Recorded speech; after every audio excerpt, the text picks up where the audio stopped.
dore igihe kirageze umizwe bunguri, kuko utazi umunsi wagenderewemo.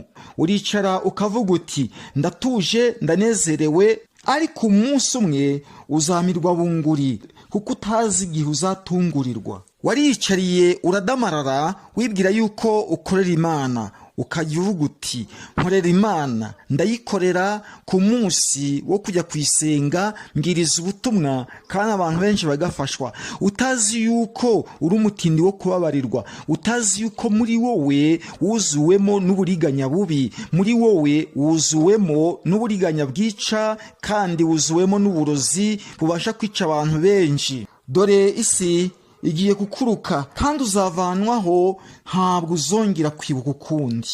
Dore umushiha wawe wakubereye nk'igiti cyaseserewemo n'inzuki, ukubonye wese arahunga nk'uko umuntu yiruka